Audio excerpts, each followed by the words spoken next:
It gained the nickname from a 19th century editorial where someone said all of the politicians in Chicago are full of hot air. So that's why.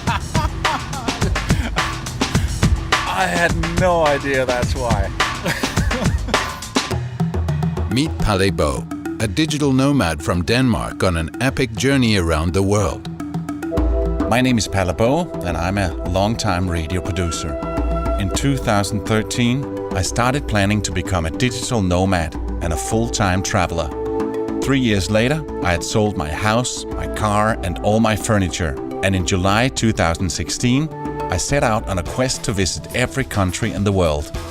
In this podcast, I'm taking you along on my journey, and I'm sharing my ups and downs and let you listen in to conversations with some interesting people I meet along the way. This is the Radio Vagabond Podcast.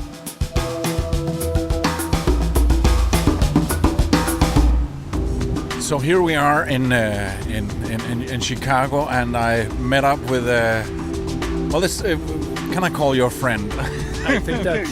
We only met once in Manila, so now we're on two continents. Yep, so good to see we're two continent friends. And yeah, we met at a conference in Manila last year, so great to be catching up in Chicago in person again. So tell me who you are. Yep, my name is Ric Gazarian, and I'm a fellow travel blogger and podcaster myself. And a fellow podcaster as well. You do this podcast called Counting Countries, where you speak to some of the people that have really been to many countries. With a membership of only around 100, it's one of the most exclusive clubs on Earth. In fact, more people have been to outer space than have earned their way into this, the ultimate travel club. According to the United Nations, there are 193 sovereign nations in the world. Welcome to the only podcast that brings you the stories from the dedicated few who've spent their lives on the singular quest of traveling to them all. Welcome to Counting Countries with your host, Ric Gazarian. Hey now, thank you for joining me on Counting Countries. I'm your host, Ric Gazarian. So both of us are on the same quest of visiting all 193 countries recognized by the UN. And on my podcast, I'm interviewing people who have accomplished that goal or have a stated goal of doing it and are well on their way. Yeah. So on your podcast, we get to hear all the other travelers' stories, and we never really get to hear your own traveling story because you travel extensively too. You're up to 110 now? I'm at 110 and very excited to be adding on my next 5 new countries coming up in the next 6 weeks or so. Yeah, but you live in Bangkok? I'm based in Bangkok, I would say probably close to 6 months a year. Yeah. So, and we're in Chicago where you're back visiting friends because even though you're originally from Boston, you've lived here for a number of years. Yeah, a little convoluted. I did grow up in Boston. I did move to Chicago in the year 2000 and had a real traditional corporate job back then.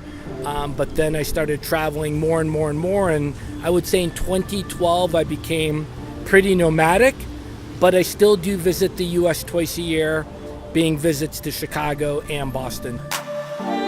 This episode is brought to you in part by Hotels25.com. It's a website that helps you find the best prices on hotels and guest houses and hostels around the world. Hotels25.com, best price guaranteed. So what made you travel in the first place? I really had a lot of false starts until I went fully nomadic. But the time where I would say I became officially nomadic was instigated for 2 different reasons.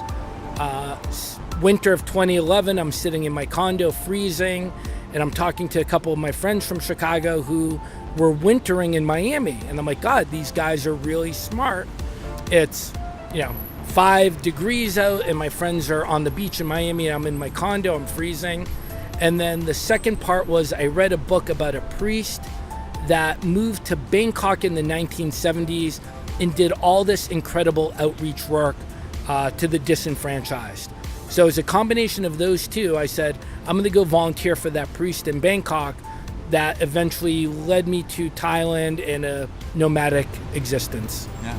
And you still do a lot of volunteer work in Thailand? I'm still involved. I don't want to say a lot, but usually January through April, I volunteer teach for a couple days a week at some of these schools being run by the priest, kindergarten schools, in basically the Kong Tui neighborhood of Bangkok, which is kind of known as the slums of Bangkok.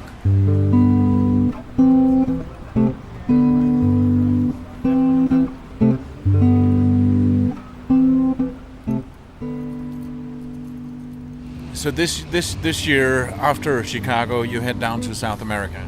Yeah, I really have an awesome trip planned starting in about a week. I'm going to southern Peru, i.e. Cusco and Machu Picchu, Bolivia, which the highlight there is going to be the Salt Lake, which delivers me to northern Chile, which is the Atacama Desert, then Easter Island, and then a quick trip to Paraguay. So that will be South America. So when you're traveling, we were talking about this over lunch. Do you rush through to put as many countries on the list as you possibly can, or is there sort of a golden rule as to how much you need before you feel that you really have been to a country? Yeah, I think that might be one of the ultimate travel questions, especially for the group of individuals who are chasing 193. I'm sort of a mix. So when there's a country I'm really interested in and I've done some research, I'm going to make the time to get to discover that country. On the other hand, there'll be a situation where I'm almost checking the box and it'll be a quick trip. So I just went to Africa. I spent 2 weeks in Algeria. It was amazing. It was awesome. I probably could have spent another week or two there. Maybe I'll go back at some point. But then I went to this other country, Niger, not Nigeria, but Niger. I only spent 2 nights there.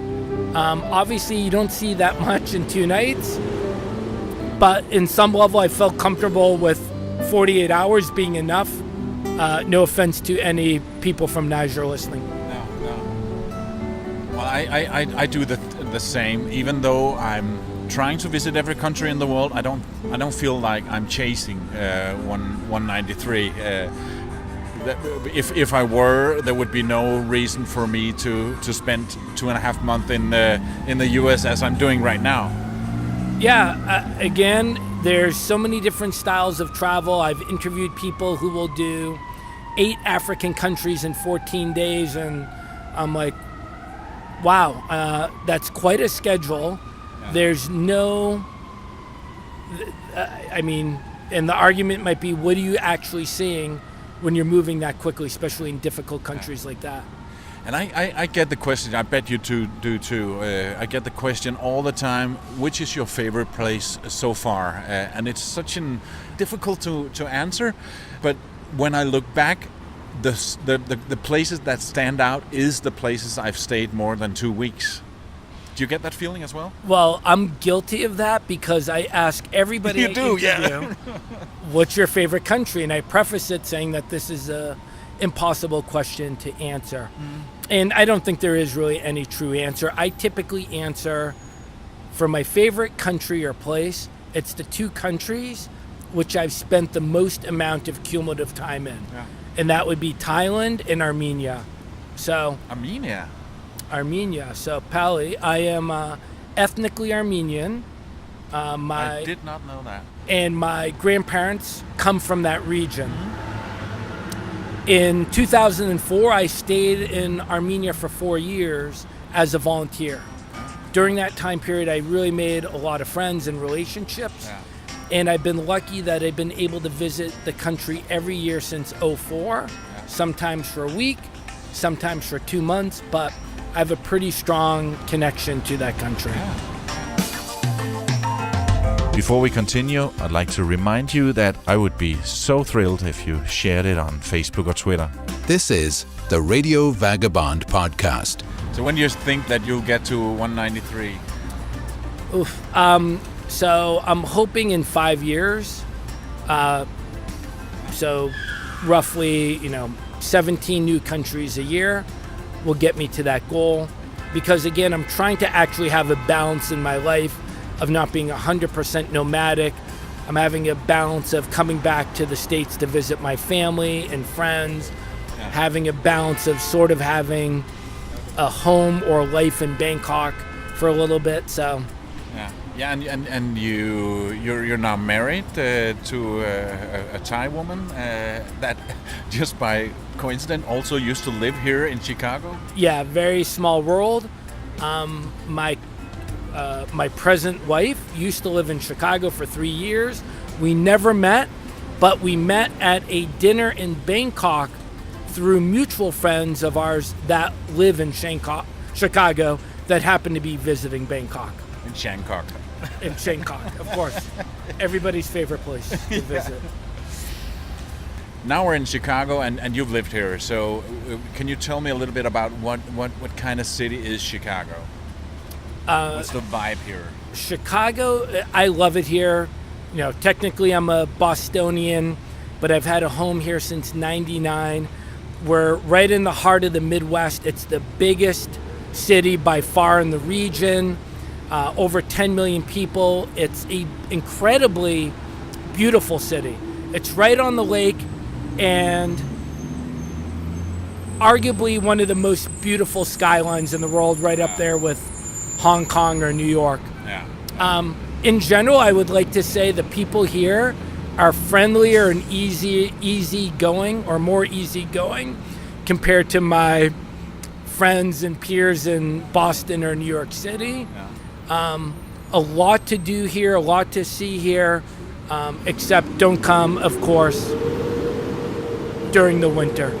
The winter's a little too cold, so come visit. It gets very cold in the winter? It's bitterly cold with, can be brutal snow. You're better off not coming until about April.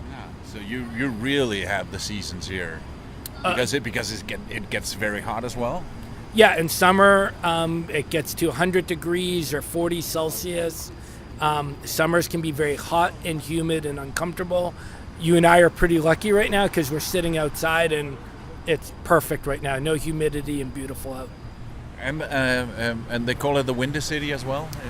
So the trivia here, it's not called the Windy City because it's windy, even though it can be very windy. It gained the nickname from a 19th century editorial where someone said all of the politicians in Chicago are full of hot air. So that's why. I had no idea that's why. So now you can leave Chicago knowing you have a great trivia fact. The politicians are full of hot air, aka the Windy City. Yeah. Thank you to Ric, and remember to subscribe to his podcast, Counting Countries. I'll put a link in the show notes. And that was almost it for this episode. In a few seconds you can hear a clip from the next episode. But before that, let me remind you that I would be so thrilled if you would give me some stars in Apple Podcast or in your podcast app. And if you have a few minutes, please write a few lines in a review. It helps other people find this podcast. You can reach me on mail if you have any feedback or questions or tips for me on what to see and who to talk to when I get to a new destination. I promise that I'll answer any email I get on mail@theradiovagabond.com. You can follow me real time, where I am right now, on the official Facebook page, facebook.com/PalaRadioVagabond, and on Instagram and Twitter as Radio Vagabond. Find all these links at theradiovagabond.com, where you can also see a lot of pictures. Remember to visit this episode's sponsor whenever you need a place to stay around the world.